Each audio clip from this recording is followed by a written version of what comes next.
Let's now speak to David Shirk. He's a professor of political science at the University of San Diego and director of the group Justice in Mexico. Great to have you with us. What is the ex-police chief's suspected involvement in this case? Well, according to the government's claims from after its investigation, the police chief is alleged to have taken a direct order from the mayor of the town of Iguala, where these events transpired, and ordered his police officers to teach these 43 students a lesson, because of their political protests, and supposedly turn these 43 individuals over to an organized crime group that then, after that, we're not sure exactly what happened, but we believe they were disappeared and possibly killed and burned, as the government suggests. Independent international investigators question the number of people that have been burned, but there's no question that at least one of the individuals was burned up, ground, and his DNA has been confirmed. One other individual may have had his remains discovered as well, but there's a huge mystery around what happened to more than 40 young people who were basically exercising their political rights. And why is there still such a huge mystery surrounding this? As John was saying, 130 people have been arrested in this case, and yet they seem to be no closer to finding out what happened. I think the number is 131 people have been arrested, over 70 have been prosecuted. Those 70 prosecutions include the head of the Guerreros Unidos gang that purportedly conducted these activities about a year ago. He was arrested. And I think part of the problem for the federal government in conducting this investigation is that there are a lot of unknowns. Organized crime was clearly involved, but the exact sequence of events,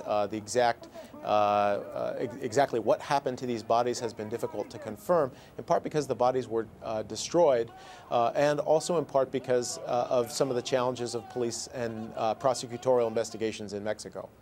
These killings have become such a which major... are not as professional as we might find elsewhere.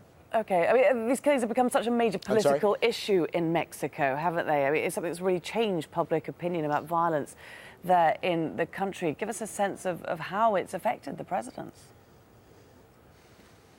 The public perception of this investigation is that the federal government has fundamentally failed to properly investigate, that it has not taken the investigation seriously, and that it has not, that in some ways it has acted to cover up possible federal involvement. There are questions, for example, about what the military garrison was doing on the night in question, September 26, 2014, whether soldiers were possibly involved in the cover-up.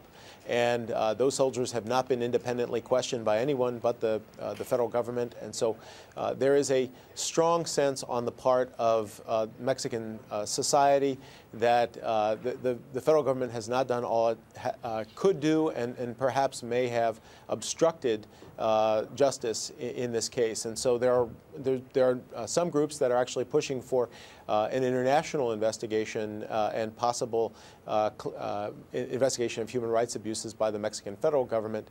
But at this point, the government of Enrique Peña Nieto, the president of Mexico, is at its lowest point, and historic low in presidential popularity in Mexican public opinion history. So things are not going well for the current government. They hope that this arrest and subsequent investigation will help to clarify matters and hopefully lead them to a successful investigation of the case. Personally, I'm skeptical. This individual would not have direct knowledge of what happened after the transfer of custody of the individuals, the victims, when they were handed over to organized crime. So I'm not sure how much more they're going to learn, but clearly the government hopes that it will move the case forward. David Shirk, thanks very much for joining us there from San Diego.